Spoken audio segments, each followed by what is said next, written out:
ഹരി ഓം. എല്ലാവർക്കും എൻ്റെ വിനീത നമസ്കാരം. ഭഗവത്ഗീതയിലൂടെ ജീവിത വിജയം.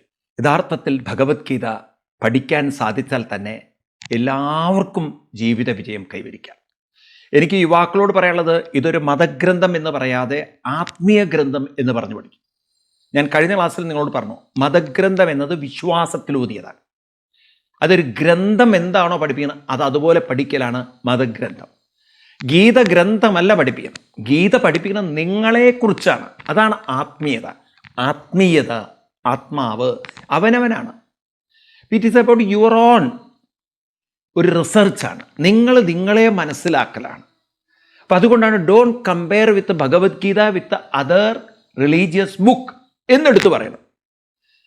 അതൊക്കെ ദൈവം പറഞ്ഞതെന്ന് പറഞ്ഞ കുറേ അന്ധമായി വിശ്വസിക്കുന്ന, അവസാനം മരണാനന്തരം സ്വർഗമുണ്ടെന്ന് വിശ്വസിക്കുന്ന, ആ സ്വർഗത്തിൽ അടിപൊളി കലാപരിപാടി ഉണ്ടെന്ന് വിശ്വസിക്കുന്ന, എന്നാൽ ചത്തുപോയി കഴിഞ്ഞാൽ ഇവിടെ മണ്ണിലേക്ക് ചേർന്നു പോകുന്ന മനുഷ്യൻ ഇവൻ എങ്ങനെ സ്വർഗത്തിലേക്ക് എത്തും എന്ന് പോലും ചിന്തിക്കാതെ അന്ധതയിൽ വിശ്വസിക്കുന്ന കുറേ കാര്യങ്ങളാണ് മതഗ്രന്ഥങ്ങൾ. ഗീത ഒരിക്കലും നിങ്ങൾക്ക് അന്ധതയല്ല പറഞ്ഞു തരുന്നത്. ഇവിടെ ജീവിതത്തിൽ വിജയിക്കാൻ ഇവിടെ നമുക്ക് എന്ത് ചെയ്യാൻ പറ്റുന്നതാണ്. അതുകൊണ്ടാണ് അതിനെ ആത്മീയ ഗ്രന്ഥം എന്ന് പറയുന്നത്. It's a spiritual science. It is not a religious belief. നിങ്ങൾ അന്ധമായി വിശ്വസിക്കേണ്ടതില്ല. It's about you. നിങ്ങളെക്കുറിച്ചാണ്, നമ്മളെക്കുറിച്ചാണ്. അപ്പം നമ്മളെക്കുറിച്ചെന്ന് പറയുമ്പോൾ നമുക്ക് ഉടനെ മനസ്സിലാവില്ല. ഞാൻ കഴിഞ്ഞ ക്ലാസ്സിലൊക്കെ പറഞ്ഞു നിങ്ങളോട്, നിങ്ങളെന്ന് പറയുന്നത് സൂക്ഷ്മ ശരീരവും സ്ഥൂല ശരീരവും ചേർന്നാണ്. ഈ സ്ഥൂല ശരീരത്തെ ബയോളജി നിങ്ങൾക്ക് പറഞ്ഞു തന്നിട്ടുണ്ട്. നിങ്ങളുടെ ശരീരത്തിലുള്ള ബ്രെയിനും നിങ്ങളുടെ ശരീരത്തിലുള്ള ഹാർട്ടും ലിവറും ലങ്സും കിഡ്നിയും ഒക്കെ ചേർന്നിട്ടുള്ള, നിങ്ങളുടെ ലിംസുകളൊക്കെ ചേർന്നുള്ള, സെൻസ് ഓർഗൻസ് ഒക്കെ ചേർന്നിട്ടുള്ള ഒരു ഫിസിക്കൽ ഫോം. പക്ഷെ വാട്ട് അബൌട്ട് മൈൻഡ്? നമ്മുടെ അവയർനെസ്, കോൺഷ്യസ്നെസ്, നമ്മുടെ തോട്ട്സ്, നമ്മുടെ ഇമോഷൻസ്, നമ്മുടെ ഇൻ്റലിജൻസ്, ഇതൊക്കെ ആര് പറഞ്ഞു തന്നിട്ടതിനെക്കുറിച്ച്? ഗീത ആ വിഷയമാണ് എടുക്കുന്നത്. അതാണ് നമ്മുടെ സൂക്ഷ്മ ശരീരം.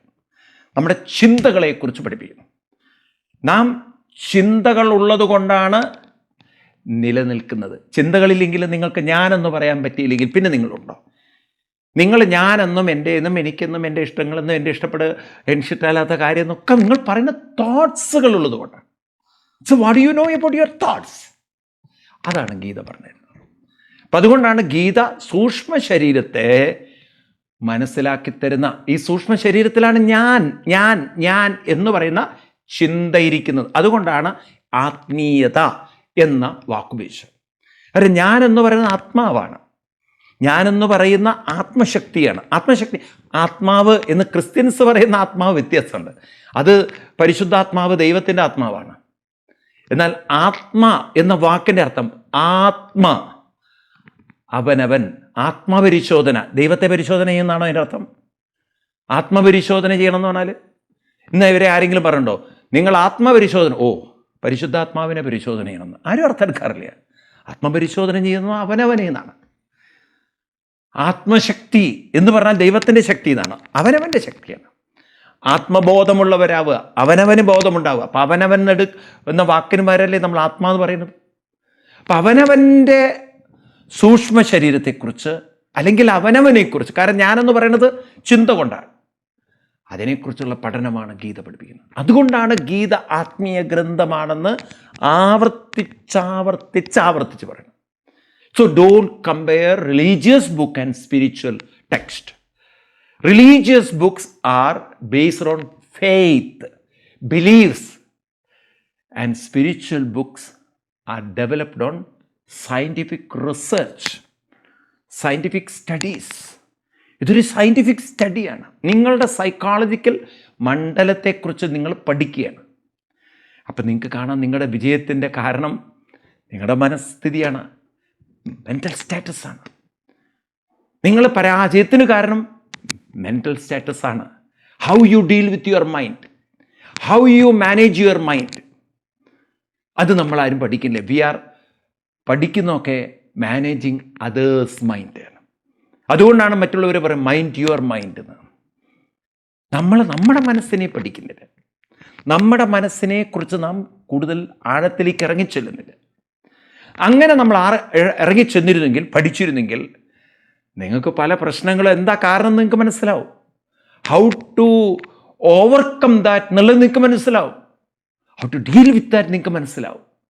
അപ്പം അതുകൊണ്ട് നിങ്ങളുടെ മനസ്സ് എന്താണ്, എങ്ങനെയാണത് ആക്ട് ചെയ്യുന്നത്, എങ്ങനെ ബിഹേവ് ചെയ്യുന്നു, എങ്ങനെയാണ് അതിൻ്റെ സ്വഭാവം എന്നത് പറഞ്ഞു തരികയാണ് ഭഗവത്ഗീത. അതുകൊണ്ടാണ് ആത്മീയ ശാസ്ത്രം എന്ന് പറയുന്നത്. സോ അതുകൊണ്ട് അത് പഠിക്കണം. എനിക്ക് ചെറുപ്പക്കാരോട് പറയാനുള്ളത്, എപ്പോഴും നിങ്ങൾ ഭഗവത്ഗീത എന്നുള്ളൊരു വാക്ക് കേൾക്കുന്നുണ്ടോ അപ്പോഴൊക്കെ പറയണം ഇറ്റ് ഈസ് എ റിലീജിയസ് ബുക്കല്ല, ഇറ്റ്സ് എ സ്പിരിച്വൽ സയൻസ്. അതിന് റിലീജിയനാണ്, മതഗ്രന്ഥമാണെന്നുള്ള രാഷ്ട്രീയക്കാരും മീഡിയക്കാരും അങ്ങനെ എഴുതി തകർക്കുകയാണ്. ഇതൊരു റിലീജിയസ് അല്ല. റിലീജിയൻ എന്ന് പറയുന്നത് ബിലീഫാണ്. കാരണം ദൈവശാസ്ത്രമാണ്, തിയോളജിയാണത്, സ്പിരിച്വാലിറ്റി അല്ല. ദൈവം പറഞ്ഞിട്ടുണ്ട്, ഞാനിങ്ങനെ മണ്ണുകൊണ്ട് മനുഷ്യനെ ഉണ്ടാക്കി, എന്നിട്ട് ആദ്യം ആണിനെ ഉണ്ടാക്കി പെണ്ണിനെ ഉണ്ടാക്കാൻ നോക്കുമ്പോൾ ഒരു നട്ടോ ബോൾട്ടോ ഒക്കെ കാണാൻ പറ്റില്ല. അപ്പോൾ ആണിൻ്റെ ഒരു വാരിയിലെടുത്ത് ഫിറ്റ് ചെയ്തു നോക്കുകയാണ്. അതൊക്കെ നിങ്ങൾക്ക് വിശ്വസിച്ചേ പറ്റുള്ളൂ.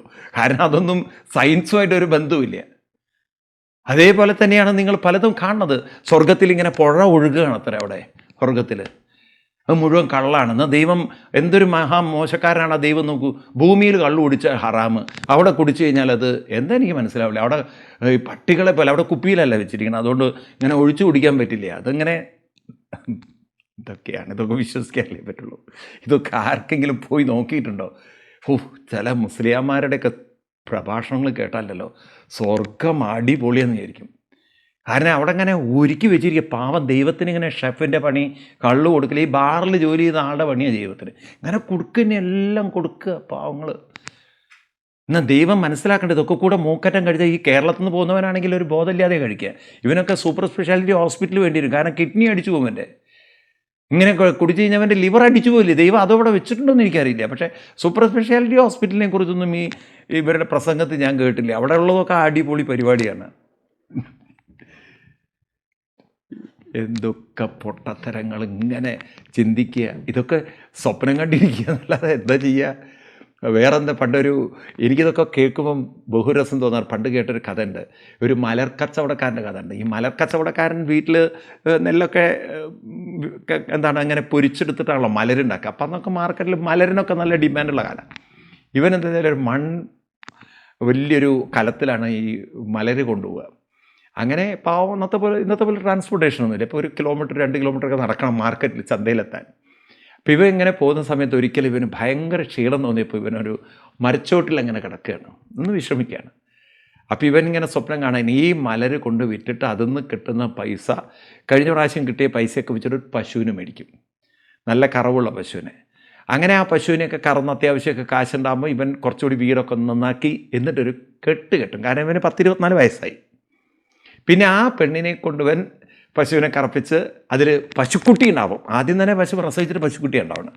അതും അങ്ങനെ വലുതായി അതിനെ നോക്കി അതിലും പശുക്കുട്ടി വന്ന് അങ്ങനെ വീട്ടിൽ പാല് നല്ലോണം കൂടി. പിന്നെ ഭാര്യ കുടുംബമൊക്കെ അങ്ങോട്ട് വളർന്ന് മക്കളൊക്കെ ആയി. അങ്ങനെ സ്വപ്നം കണ്ട അവൻ വിചാരിക്കണം മക്കളെയൊക്കെ ഒരു കാര്യപ്രാപ്തിയിലെത്തിച്ച അവസാനം അവരെയൊക്കെ കച്ചവടക്കാരും പഠിച്ചൊക്കെ ഉഷാറായിട്ട് ഒരു ദിവസം ഭാര്യയോട് പറയാണ്, ഇനി നമുക്ക് യാത്ര പോവാമെന്ന്. അപ്പോൾ ഭാര്യ പറയണം, ഞാൻ മക്കളെ വിട്ടിട്ട് വരുന്നില്ലേ, നിങ്ങൾ എവിടെയാച്ചാൽ പോയിക്കോന്ന്. അപ്പം അങ്ങോട്ട് കലി വരികയാണ്, ഇത്രയും കാലം നിങ്ങൾക്കൊക്കെ വേണ്ടി ജീവിച്ചപ്പോൾ എൻ്റെ കൂടെ നിനക്ക് വരാൻ പറ്റില്ലേ, നിനക്ക് മക്കളാണോ വലുതെന്നും പറഞ്ഞ ഒറ്റ ചവിട്ട് ഭാര്യയ്ക്ക്. ഒരു ശബ്ദം കേട്ട് ഇയാൾ നോക്കുമുണ്ട്, കുടം പൊട്ടി മലരൊക്കെ നിലത്ത് കിടക്കുക. ഇതാണ് ഇവരുടെയൊക്കെ സ്വർഗം. ഇവിടുത്തെ ജീവിതം താളം തെറ്റിച്ച് അവിടെ എന്തോ കിട്ടുന്നൊക്കെ സ്വപ്നം കണ്ട് ഈ ഗ്രന്ഥമല്ല ഗീത സുഹൃത്തുക്കളെ. Don't compare that. ഗീത അങ്ങനെയുള്ള ഒരു വിഡ്ഢിത്തരങ്ങളും നിങ്ങളുടെ തലയിൽ കയറ്റി വയ്ക്കുന്നില്ല. Bhagavad Gita is a spiritual science. It's talking about your mental evolution. വേണോ വേണ്ടേ നിങ്ങൾ തീരുമാനിക്കൂ. ഇതും നിങ്ങളുടെ മാനസികാവസ്ഥ തന്നെ. വേണ്ടാന്ന് വയ്ക്കുകയാണെങ്കിൽ ആത്മഹത്യ ചെയ്തോളൂ. പ്രേമിച്ച് അയ്യോ അവൾ എന്നെ ഇട്ടിട്ട് പോയി, അവൾ എന്നെ നെഞ്ചത്തടിച്ച് കത്തോളൂ. അതല്ലെങ്കിൽ ഒരു ബിസിനസ് പോയി മണ്ണെണ്ണ വാങ്ങിച്ചുകൊണ്ടൊന്ന് കത്തിച്ചോളൂ. നിങ്ങൾക്ക് ജീവിക്കണമെന്ന് ആഗ്രഹമുണ്ടെങ്കിൽ മനസ്സിനെ മനസ്സിലാക്കി ആ മനസ്സിനെ പരിവർത്തനം ചെയ്യാൻ നിങ്ങൾ തയ്യാറാവണം. കാരണം it's all creating by mind. നിങ്ങൾ അറിയുന്നില്ല. പ്രേമിക്കാൻ എളുപ്പമാണ്. പ്രേമിച്ച് ഈ പട്ടികൾക്കുണ്ടല്ലോ ബിസ്ക്കറ്റ് കൊടുക്കുന്ന പോലെ പ്രേമം. അതിങ്ങനെ കൊടുത്തു കഴിഞ്ഞാൽ ഈ തെരുവിലുള്ള പട്ടികളുണ്ടല്ലോ, അതിങ്ങനെ പിന്നാലെ വാലുന്ന ഇങ്ങനെ ഒരു ബിസ്ക്കറ്റും കൂടി കിട്ടുമല്ലോ എന്ന് വിചാരിച്ചിട്ട് ബിസ്ക്കറ്റിലെ കൂട്ടിലെ ബിസ്ക്കറ്റ് തീർന്നു കഴിഞ്ഞാൽ പിന്നെ എന്തെടുത്ത് കൊടുക്കും? പിന്നെ അതേ പട്ടി കുരയ്ക്കും എൻ്റെ നേരെ. കാണുമ്പോൾ എല്ലാവരും എന്താ വിചാരിക്കുക അറിയോ? ഈ പട്ടി ഇവൻ്റെ നേരെ കുരയ്ക്കണ കണ്ടു കഴിഞ്ഞാൽ പട്ടിയുടെ അവകാശം എന്തോ കൊടുക്കാത്ത പോലെയാണ്. എന്നാൽ ഇവനാണ് ഇതൊക്കെ കൊടുത്തത്. ഇതുപോലെയാണ് പ്രേമിച്ച് പ്രേമം അങ്ങനെ 10-15 കൊല്ലം അങ്ങോട്ട് തലയിൽ കൊണ്ടുവന്ന 15ാമത്തെ കൊല്ലം അവൾ വേറൊരുത്തൻ്റെ കൂടെ പോയി. ഇത്രയേ ഉള്ളൂ.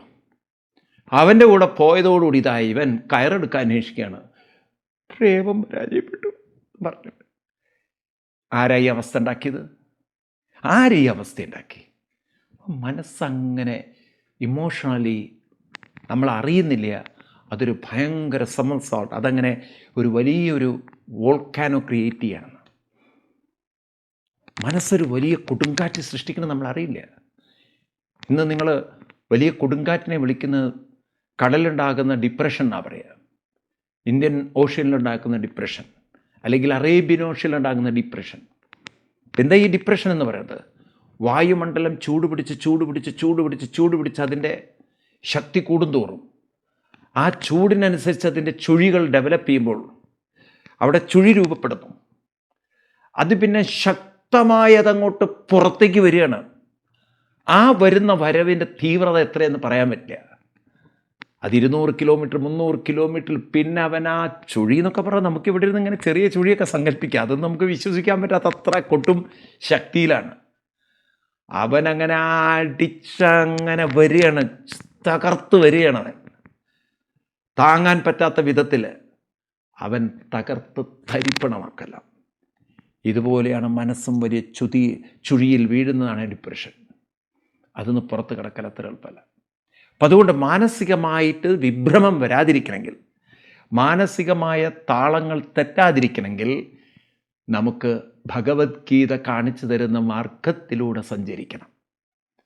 അതാണ് ഞാൻ കഴിഞ്ഞ ക്ലാസ്സുകളിലൊക്കെ ഡിസ്കസ് ചെയ്ത പല ശ്ലോകങ്ങളും അതിഗംഭീരമാണ്. ഇവിടെ നമ്മൾ കണ്ടുകൊണ്ടിരിക്കുന്നത് 5-ാം അധ്യായത്തിലെ 10-ാം ശ്ലോകമാണ്. അത് നമുക്കൊന്നുകൂടി വായിച്ചു നോക്കാം. ബ്രഹ്മണ്യാതായ കർമാണി സംഗം ത്യക്ത്വാ കരോതി യം ലിപ്യസേന സ പാപേന പത്മപത്രവിവാംപസാം. എന്തു നല്ല ഉദാഹരണമാണ് കൃഷ്ണൻ ഇവിടെ പറഞ്ഞു തരുന്നു. നോക്കൂ, പത്മപത്ര ഇവ അംബസ. അംബസ് എന്ന് പറഞ്ഞാൽ വെള്ളം. പത്മപത്രം, പത്മ താമര, പത്രം താമര ഇല. ഇനിയിപ്പോൾ നിങ്ങളിത് കേട്ടിട്ട് കോപിക്കേണ്ട, കൃഷ്ണൻ BJP-കാരനാണോ എന്ന്. പത്മം താമര എന്നൊക്കെ പറയുമ്പോണ്ടല്ലോ പെട്ടെന്ന് രാഷ്ട്രീയത്തിൻ്റെ ചിന്ത ഉള്ള കാലമായതുകൊണ്ട് അങ്ങനെയുണ്ട് കേട്ടോ. ഒരു കൂട്ടർ കൃഷ്ണൻ്റെ കയ്യിൽ താമര ഉണ്ടെന്നും പറഞ്ഞിട്ട് അമ്പലത്തിൽ പോകാത്ത ആൾക്കാരുണ്ട്. വിഷ്ണു ഭഗവാന്റെ കയ്യിൽ ഒരു കയ്യിൽ താമരയാണ്. കാരണം കൃഷ്ണൻ BJP-കാരനാണത്രേ.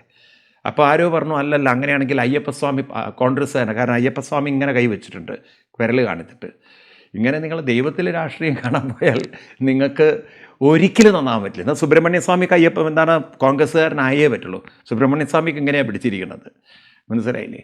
അങ്ങനെ നമ്മൾ തെറ്റിദ്ധരിക്കരുത്. അതുകൊണ്ട് പത്മപത്രിവാംബസ എന്ന് പറഞ്ഞു കഴിഞ്ഞാൽ അർത്ഥം വെള്ളത്തിൽ കിടക്കുന്ന താമര പോലെ എന്ന് പറഞ്ഞാൽ എന്താർത്ഥം?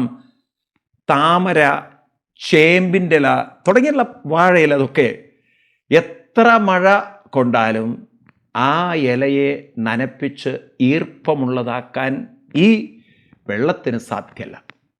ഇപ്പം നിങ്ങൾ താമരയില ഒന്ന് വെള്ളത്തിൽ നിന്ന് അങ്ങോട്ട് പുറത്തെടുത്ത് നോക്കൂ, ആ വെള്ളം മുഴുവൻ കുടുകുടുകുടുകുടു എന്ന് വീഴും. കാരണം ആ ഇലയിലുള്ള എണ്ണമയം. ചില ഇലകളൊക്കെ സ്പോഞ്ച് പോലെയാണ്, പെട്ടെന്ന് വെള്ളത്തെ അബ്സോർബ് ചെയ്യും. എന്നാൽ ഈ താമരയും ചേമ്പിൻ്റെ ഇലയൊക്കെ വെള്ളത്തെ പെട്ടെന്ന് അബ്സോർബ് ചെയ്യില്ല. അതുകൊണ്ട് തന്നെ എന്താണ്, അതിലുള്ള എണ്ണമയത്തിൻ്റെ ശക്തി കൊണ്ട് വെള്ളം എത്ര അതിൻ്റെ മുകളിൽ വന്നാലും അത് ഉരുണ്ടങ്ങോട്ട് വീഴും. ഇതുപോലെയാണ് നമ്മളിലെ ഏകാഗ്രതയുടെ ശക്തി. നിങ്ങൾ ഡെയിലി നാമജപത്തിൽ ഏകാഗ്രമാക്കി മനസ്സിനെ വളർത്തി വികസിപ്പിച്ചെടുത്താൽ ഏകാഗ്രമായ നിങ്ങളുടെ ബുദ്ധിയുടെ ശക്തിയുണ്ടല്ലോ, നിങ്ങളുടെ ഇമോഷണൽ മൈൻഡിനെ നിങ്ങൾക്ക് മറികടക്കാൻ ശക്തി തരുന്നതാണ്. ഒരു വശത്ത് ഏകാഗ്രബുദ്ധി, വേറെ വശത്ത് ഇമോഷണൽ മൈൻഡ്. ഇപ്പം നിങ്ങളുടെ ബ്രെയിൻ എന്ന് പറയുന്നത് പ്രധാനമായും ഈ രണ്ട് പവറാണ്. ഒന്ന് ഏകാഗ്രമാവാനുള്ള ബുദ്ധിശക്തി, രണ്ട് ഇമോഷണൽ മൈൻഡ്. ഇപ്പം നമ്മൾ ഈ ഏകാഗ്രശക്തി നമ്മൾ ഡെവലപ്പ് ചെയ്യാതെ പോയാൽ, കേവലം ഇമോഷണൽ മൈൻഡ് മാത്രം ഡെവലപ്പ് ചെയ്യേണ്ട, അതങ്ങനെ നിങ്ങളുടെ ഹോർമോണിക് ഇൻഫ്ലുവൻസ് കാരണം അത് വർക്ക് ചെയ്യും. ഞാൻ പറയില്ലേ, ടെസ്റ്റോസ്റ്ററോൺ എന്നൊരു ഹോർമോൺ നിങ്ങളുടെ ഉള്ളിലുണ്ടെങ്കിൽ നിങ്ങളുടെ ഉള്ളിലൊരു പ്രേമം, പെണ്ണിനോട് ഇഷ്ടം തോന്നാം. അതങ്ങനെ നിങ്ങൾ അഴിച്ചുവിട്ട പശുവിനെ പോലെയാണ്. അതങ്ങനെ പുല്ല് കാണുമ്പോൾ അങ്ങനെ മേഞ്ഞ് പോകുന്ന പോലെ ഈ ഇമോഷണൽ മൈൻഡ് അങ്ങനെ തീ പിടിച്ചങ്ങനെ പടർന്നു പോവുകയാണ്. പക്ഷെ അത് എപ്പോഴെങ്കിലും ബ്രേക്ക് ഡൗൺ ആവുമെന്ന് നമ്മൾ പ്രതീക്ഷിക്കുന്നില്ല. നമ്മുടെ മൈൻഡ് നമ്മളെ തകർക്കില്ല എന്നുള്ളൊരു വിശ്വാസത്തിൽ നമ്മൾ സ്നേഹിക്കുന്നവർ നമ്മളെ ഇട്ടിട്ട് പോവില്ല, അല്ലെങ്കിൽ തേച്ചൊട്ടിച്ച് പോവില്ല എന്നൊക്കെ വിശ്വസിച്ച് പോവുകയാണ് നമ്മൾ. എന്നാൽ ഈ ഇമോഷണൽ മൈൻഡ് താളം തെറ്റിക്കുന്നതാണെന്ന് നമ്മൾ അറിയാതെ പോകുന്നതുകൊണ്ട് തന്നെ എവിടെയെങ്കിലും ഒരു ക്രാക്ക് സംഭവിച്ചാൽ, എവിടെയെങ്കിലും ഒന്ന് ബ്രേക്ക് ഡൗൺ സംഭവിച്ചാൽ മൈൻഡ് അവിടെ കൊലാപ്സായി. ആ ഒരു വല്ലാത്ത സാഹചര്യമാണ് പലരെയും ആത്മഹത്യ ചെയ്യാനും പലരെയും ജീവിതത്തിൽ പ്രക്ഷുബ്ധരാവാനും ഒക്കെ പ്രേരിപ്പിക്കുന്നത്. അപ്പം അതുകൊണ്ട് നിങ്ങൾ എപ്പോഴും ഓർക്കണം, emotional mind can corrupt our life. Emotion is not that bad, but emotional mind alone can corrupt our life. It can destroy our life. Emotion വേണം നമുക്ക്, പക്ഷേ ഇമോഷൻ്റെ കൂടെ തന്നെ സ്നേഹിച്ചോളൂ. പക്ഷെ അതിൽ നിന്നും പുറത്ത് കിടക്കാനുള്ള ഇൻ്റലിജൻസ്, വിവേകം, അത് നമ്മൾ ഡെവലപ്പ് ചെയ്യണം. ആ ഡെവലപ്മെൻ്റ് കൂടെ ഉണ്ടെങ്കിൽ ജീവിതത്തിലെ പ്രശ്നങ്ങളെ നമുക്ക് ഈസിയായിട്ട് പരിഹരിക്കാം. നോക്കൂ, നിങ്ങൾ മനസ്സിൻ്റെ ശ്രദ്ധ നമുക്ക് മാറ്റിയെടുക്കാൻ കഴിവുണ്ട്. അതല്ലേ നമുക്ക് തന്നെ പലപ്പോഴും അനുഭവമില്ലേ, നമ്മളുടെ ജീവിതത്തിൽ എന്തെങ്കിലും പരാജയങ്ങളോ വിഷമങ്ങളോ ഒക്കെ ഉണ്ടെങ്കിൽ ആരെങ്കിലും നമ്മളോട് അത് കുത്തി ചോദിച്ചാൽ നമ്മൾ ഉടനെ പറയും, അല്ല എന്താ മറ്റേ കാര്യങ്ങളൊക്കെ, അല്ല നിങ്ങളവിടെ പോയില്ലേ, അവിടുത്തെ വിശേഷങ്ങൾ എന്തൊക്കെ, അല്ല ഞാൻ നിങ്ങളോട് ഇതല്ലേ ചോദിച്ചത്, നിങ്ങളെന്താ ഇതുത്തരം പറയാത്തത്, അല്ലല്ല അതൊക്കെ ഞാൻ പിന്നെ പറയാം, ഇതെന്തായി നിങ്ങൾ അവിടെ പോയിട്ട്. നമ്മൾ ടോപ്പിക്ക് മാറ്റും. അപ്പോൾ ഈ ടോപ്പിക്ക് മാറ്റാൻ നമ്മളൊക്കെ എക്സ്പേർട്ടുകളാണ്. കാരണം നമ്മുടെ ഇഷ്ടമില്ലാത്ത വിഷയങ്ങൾ വേറൊരാൾ ഡിസ്കസ് ചെയ്ത് നമുക്കിഷ്ടമല്ല. അപ്പം അതുകൊണ്ട് നമ്മൾ അതിൽ നിന്ന് പുറത്ത് കിടക്കാൻ നോക്കും. ഈവൻ കുട്ടികളുടെ മേലെ നമ്മളിത് ഉപയോഗിക്കാറുണ്ട്. കാരണം കുട്ടികൾ എന്തെങ്കിലും ഒരു ചോക്ലേറ്റ് അലറി പൊളിക്കുന്ന സമയത്ത് നമ്മൾ ആ കുട്ടിക്ക് എന്തെങ്കിലും കഥ പറഞ്ഞിട്ടോ വേറെ എന്തെങ്കിലും ശ്രദ്ധ തിരിച്ചിട്ടോ ഒക്കെ നമ്മൾ ശ്രദ്ധിക്കാറുണ്ട്. നമ്മൾ അവരുടെ മൈൻഡിനെ മാറ്റിയെടുക്കാറുണ്ട്. ഇതുപോലെ നമുക്കൊരു വിഷമം വരുമ്പോൾ മൈൻഡിനെ അതിൽ നിന്നും പുറത്തു കൊണ്ടുവന്ന് വേറൊന്നിൽ ഇൻവോൾവ് ചെയ്യിക്കാൻ പെട്ടെന്ന് സാധ്യമല്ല. അതിനെന്ത് വേണം? നിരന്തരമായ പ്രാക്ടീസ് വേണം. അത് നമ്മൾ 6-ാം അധ്യായത്തിലൊക്കെ വരുമ്പോൾ കൃഷ്ണൻ പറയും, അഭ്യാസേനത് കൗന്തേയ വൈരാഗ്യേണ ച ഗൃഹ്യതേ. നിരന്തരമായ അഭ്യാസം വേണം അർജുന, അല്ലെങ്കിൽ രക്ഷപ്പെടില്ല. ഇപ്പം ഏത് കാര്യത്തിനും നിത്യാഭ്യാസി വിജയിക്കും, വിദ്യാഭ്യാസമുള്ളവനെ വിജയിക്കുള്ളൂ എന്നത് നമുക്ക് ജീവിതത്തിൽ പ്രായോഗികമാക്കണം. അപ്പം ഡെയിലി കുറച്ച് നേരം ഇരുന്ന് ജപിക്കാൻ നമ്മൾ ശീലിച്ചാൽ എന്താ സംഭവിക്കുക? നമ്മളിലെ ഇൻ്റലിജൻസ്, നമ്മളുടെ IQ, നമ്മുടെ ഏകാഗ്രശക്തി വളർന്നു വരും. അങ്ങനെ ആ ഏകാഗ്രതയുടെ ശക്തി വളർന്നു വരുമ്പോൾ ഇമോഷണലി നിങ്ങൾ എവിടെയെങ്കിലും സ്റ്റക്കപ്പ് ആയാൽ പോലും നിങ്ങൾക്ക് അതിൽ നിന്നും പെട്ടെന്ന് പുറത്തു കിടക്കാൻ ഈ ഏകാഗ്രതയുടെ ശക്തി നിങ്ങളെ സഹായിക്കും. അത് വലിയൊരു സത്യമാണ് ഞാനീ പറയുന്നത്. ഭാഗവതത്തിലെ കുന്തിസ്തുതിയിൽ കുന്തിദേവി ഇമോഷണലി തകർന്നു പോകാത്തതിൻ്റെ കാരണമായിരുന്നു. ഗാന്ധാരി കണ്ണ് കെട്ടി ജീവിച്ചു. കണ്ണ് തുറന്നത് ദുര്യോധനെ രക്ഷിക്കാൻ വേണ്ടിയിട്ടാണ്. അവസാനം മഹാഭാരത യുദ്ധമൊക്കെ കഴിഞ്ഞ് 18ാമത്തെ ദിവസമായപ്പോഴേക്കും ദുര്യോധനന് തുടയൊക്കെ അടിച്ച് വീഴ്ത്തി അങ്ങനെ ഗാന്ധാരി ആ യുദ്ധഭൂമിയിലൂടെ പോയി പൊട്ടിത്തകർന്ന് കൃഷ്ണനോട് പറയുന്നത്, കൃഷ്ണ എൻ്റെ 100 കുട്ടികളെ അങ്ങ് കൊണ്ടുപോയി, ഒരു കുഞ്ഞിനെ എനിക്ക് തരാമായിരുന്നില്ലേ, കുന്തിക്ക് 5 കുഞ്ഞുങ്ങളെ കൊടുത്തില്ലേ എന്നൊക്കെ പറഞ്ഞാൽ പൊട്ടിത്തകർന്ന് തരിപ്പണായിട്ട് ദേഷ്യം, വേദന, വിഷമമൊക്കെ കൂട്ടങ്ങോട്ട് ഉള്ളിൽ നിന്ന് അങ്ങോട്ട് ഒരു വോൾക്കാന പോലെ പൊട്ടിത്തെറിച്ചുകൊണ്ട് കൃഷ്ണനോട് പറഞ്ഞു, ഇന്ന് തൊട്ട് 36 വർഷം കഴിയുമ്പോൾ നിന്റെ കുലവും തമ്മിൽ തല്ലി തകരുന്ന് നീ കാണും, അന്ന് നീ കരയും കൃഷ്ണ. അപ്പം ഇത് പറഞ്ഞപ്പോൾ എല്ലാവരും നിശബ്ദരായി ഇങ്ങനെ പേടിച്ചുപോയി. കാരണം ഗാന്ധാരി ശപിക്കുക കൃഷ്ണനെ. കൃഷ്ണൻ പുഞ്ചിരിച്ചിട്ട് പറഞ്ഞു, അന്നും ചെന്താമര കണ്ണനുണ്ടോ കരഞ്ഞിട്ടുള്ളൂ, ഈ കൃഷ്ണൻ അന്നും ചിരിച്ചുകൊണ്ടിരിക്കും. അതായത് ഈ ദുരന്തങ്ങളൊന്നും എൻ്റെ ജീവിതത്തെ അലട്ടില്ല. ഗാന്ധാരി അമ്മയെ അവിടെ നിന്ന് ശപിക്കുന്നതിന് മുമ്പ് മഹാത്മാക്കൾ വേണ്ടത്ര കൊടുത്തിട്ടാണ് പോയത്. നിങ്ങൾക്കറിയാലോ കഥ. ദുർവാസ മഹർഷി തുടങ്ങിയവരൊക്കെ അവിടെ ദ്വാരകയിലേക്ക് വരുന്ന സമയത്ത് കൃഷ്ണൻ്റെ കുട്ടികൾ തന്നെ, അതിൽ സാമ്പൻ എന്ന് പറയുന്ന കുട്ടി വയറിൻ്റെ മുകളിൽ തുണിയൊക്കെ വെച്ച് കെട്ടി അങ്ങനെ ഒരു ഗർഭിണിയെപ്പോലെയൊക്കെ അഭിനയിച്ചുകൊണ്ട് കൊഞ്ചിക്കുഴഞ്ഞുകൊണ്ട് ഈ മഹാത്മാക്കളുടെ മുന്നിൽ നിന്നിട്ട് പറഞ്ഞു, എന്തിനെ പ്രസവിക്കുന്ന എന്നറിയാനുള്ള ജിജ്ഞാസയുണ്ടെന്ന്. അങ്ങൊക്കെ എന്താണ് ത്രികാലജ്ഞാനികളല്ലേ. അപ്പോൾ ഉടനെ അദ്ദേഹം പറഞ്ഞു, വളരെയധികം ത്രികാലജ്ഞാനം ഉള്ളതുകൊണ്ട് പറയാണ്, നീ പ്രസവിക്കും, ഇരുമ്പൊലയ്ക്ക പ്രസവിക്കുന്നു. ഇവളിങ്ങനെ ഇരുമ്പൊലയ്ക്ക വിഴുങ്ങിയതുപോലെ അവസാനം ഈ പയ്യൻ അവസാനം കെട്ടഴിച്ച് നോക്കുമ്പോഴത്തെ ഇരുമ്പിൻ്റെ ഒരു കഷ്ണം കിടക്കുന്നത്, അതെല്ലാം കൂടി അരച്ച് കലക്കി പൊടിച്ച് കടലിൽ കൊണ്ടെറിഞ്ഞു. നോക്കണേ കഷ്ടകാലം. അതൊക്കെ ഒരു തരം പുല്ലിലേക്ക് വളർന്ന് ഇരുമ്പിൻ്റെ കാരിരുമ്പിൻ്റെ ശക്തിയുള്ള പുല്ലുകളായി, എരകപ്പുല്ലുകൾ എന്ന് പറയും. ഈ തരത്തിൽ ശാപം പിടിച്ച് പറ്റിയിട്ടുണ്ട്. അമ്മ അതുകൊണ്ട് ശപിച്ചിട്ട് ഇനി കുഴപ്പത്തിലാക്കണ്ട, അവർ നേരത്തെ തന്നെ ഒക്കെ വാങ്ങിച്ചു വെച്ചിട്ടുണ്ട്, ഇതൊന്നും എന്നെ അലട്ടില്ല. എന്നാൽ കുന്തിദേവി ആവട്ടെ കൃഷ്ണനോട് പറയുന്നത്, വിപത സന്ത്വന ശശ്വത് തത്ര തത്ര ജഗദ്ഗുരോ ഭവതോ ദർശനം യസ്യാൽ അപ്പുനർഭവദർശനം. ഇനിയും വിപത്തുക്കളുണ്ടോ കൃഷ്ണ, വന്നോട്ടെ. എന്നാൽ അതിലൊന്നും എൻ്റെ മനസ്സ് തളരുകയില്ല, തകരുകയില്ല. കാരണം ഭവതോ ദർശനം യസ്യാൽ, ഞാനെപ്പോഴും എൻ്റെ മനസ്സിൻ്റെ ഏകാഗ്രത അങ്ങയുടെ പാദത്തിൽ അർപ്പിച്ചുകൊണ്ട് നാമസങ്കീർത്തനാദികളിൽ മുഴുകിക്കൊണ്ട് കുന്തിദേവി ചൊല്ലുമായിരുന്നു ദിവസവും, കൃഷ്ണായ വാസുദേവായ ദേവകീ നന്ദനായ ച നന്ദഗോപകുമാരായ ഗോവിന്ദായ നമോ നമ. നമ പങ്കജനാഭായ നമ പങ്കജമാലിനേ നമ പങ്കജനേത്രായ നമസ്തേ പങ്കജംക്രയേ തുടങ്ങി ആ നാമസങ്കീർത്തനങ്ങളിൽ എൻ്റെ മനസ്സ് വിരാജിക്കുമ്പോൾ, അതിൽ മുഴുകുമ്പോൾ ഞാൻ എവിടെയാണ് എൻ്റെ ദുഃഖങ്ങളും ദുരിതങ്ങളും സ്മരിക്കുക. അപ്പം മനസ്സ് ഒരിടത്ത് മുഴുകി നിൽക്കാനുള്ള ഏകാഗ്രത നിരന്തരം പരിശീലിച്ചാൽ ദുരന്തത്തിൽ അത് മുഴുകും. അപ്പോൾ ഈ ദുരന്തങ്ങൾ ആരെയാണ് അലട്ടുന്നത് ചോദിച്ചു കഴിഞ്ഞാൽ, IQ ഡെവലപ്പ് ചെയ്യാത്ത വെറും EQ റൂട്ടിലൂടെ മാത്രം പോയ കുറേ എണ്ണം ഇങ്ങനെ ഇമോഷണലി തകരും. അതുകൊണ്ട് അമ്മമാരുടെയൊക്കെ ജോലി എന്താ വെച്ചാൽ കുട്ടികളിലെ IQ ഡെവലപ്പ് ചെയ്യാൻ. IQ എന്ന് പറഞ്ഞു കഴിഞ്ഞാൽ ലോകചരിത്രം മാത്രമല്ല, ഒരു ഉള്ളിലുള്ള ഇൻറ്റേർണൽ ഇൻ്റലിജൻസ് കോഷൻ, ഇൻറ്റേർണലായിട്ടുള്ള നമ്മുടെ ഉള്ളിലുള്ള ബുദ്ധി ഏകാഗ്രത ഉറയ്ക്കണം, അത് ഡെവലപ്പ് ചെയ്യണം. അപ്പം നല്ല കാര്യങ്ങളിലേക്ക് നമ്മുടെ ശ്രദ്ധയെ തിരിച്ചുവിടാനുള്ള, അതിൽ ഏകാഗ്രമാവാനുള്ള, അതിൽ മുഴുകാനുള്ള കഴിവ് നിരന്തരം വാർത്തെടുത്താൽ ഇമോഷണലി സത്യം പറഞ്ഞാൽ ഒരാളും തകരയില്ല. അതിനാണ് ക്ഷേത്രങ്ങൾ, അതിനാണ് അനുഷ്ഠാനങ്ങൾ. പക്ഷേ കഷ്ടകാലത്തിന് ഇതൊന്നും ചെയ്യാൻ തയ്യാറില്ല. രാവിലെ എണീക്കില്ല, ക്ഷേത്രങ്ങളിൽ പോയാൽ തൊഴുതു പോകാമെന്നല്ലാതെ ജപിക്കില്ല. അപ്പോൾ പിന്നെ ഇങ്ങനെ നമ്മൾ നന്നാവുക. ക്ഷേത്രം ഒരിക്കലും തൊഴുതു പോകാനല്ല, ക്ഷേത്രം ജപിക്കാനാണ്. അതാണ് ശങ്കരാചാര്യസ്വാമികളും പറയുന്നത്, ഭജ ഗോവിന്ദം ഭജ ഗോവിന്ദം ഗോവിന്ദം ഭജ മൂഢമതേ. അല്ലാതെ തൊഴുഗോവിന്ദം തൊഴുഗോവിന്ദം എന്ന് പറഞ്ഞില്ല, ഭജ തന്നെയാണ് പറഞ്ഞത്.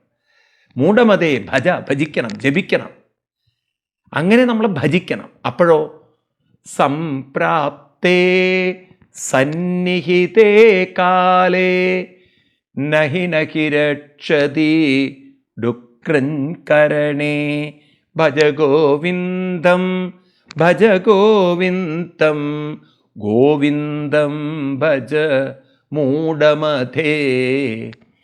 അതായത് സംപ്രാപ്തേ, കാലം സംപ്രാപ്തമാകുമ്പോൾ നഹി നഹി രക്ഷതി ഡുക്രഞ്ഞുകരണേ, നിങ്ങളുടെ ഡുക്രഞ്ഞുകരണേ എന്ന് പറഞ്ഞാൽ കേവലം നിങ്ങളുടെ ലൗകികമായ ഒരു ലോകചിന്ത മാത്രം നിങ്ങളെ ദുരിതത്തിൽ നിന്ന് പുറത്തു കൊണ്ടുവരില്ല.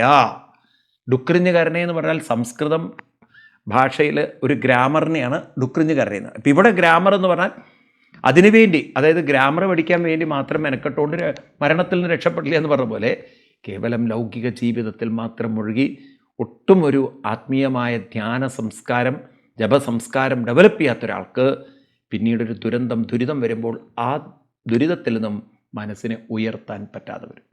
അപ്പം അതിന് നിരന്തരമായ ഒരു പരിശീലനം നമ്മൾ ചെയ്താൽ പത്മപത്ര ഇവാംബസ, എപ്രകാരമാണോ താമരയിലയെ വെള്ളം ഒരിക്കലും സ്പർശിച്ച് നനയ്ക്കാത്ത അതുപോലെ നമ്മുടെ ഉള്ളിൽ നമുക്ക് ഏത് ദുരിതങ്ങളിൽ നിന്നും അതിൽ കുരുങ്ങിക്കിടക്കുന്ന ശ്രദ്ധ മാറ്റിക്കൊണ്ട് നല്ല ചിന്തകളിലേക്ക് നമ്മുടെ മനസ്സിനെ അർപ്പിച്ചുറപ്പിക്കാൻ നമുക്ക് സാധിക്കും. ഇതാണ് കൃഷ്ണൻ ഇവിടെ ഡീറ്റെയിൽ ആയിട്ട് പറഞ്ഞു തരുന്നത്.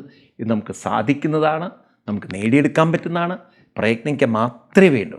അപ്പോൾ അതിനെന്താണ് നമ്മൾ ചെയ്യേണ്ടത്, അത് കൃഷ്ണൻ ഒന്നുകൂടി ഡീറ്റെയിൽ ആയിട്ട് അടുത്ത ശ്ലോകത്തിൽ പറയുന്നുണ്ട്. അപ്പം അതുവരെ എല്ലാവർക്കും നമുക്ക് അടുത്ത ക്ലാസ്സിൽ കാണാം. എല്ലാവർക്കും നന്ദി, നമസ്കാരം.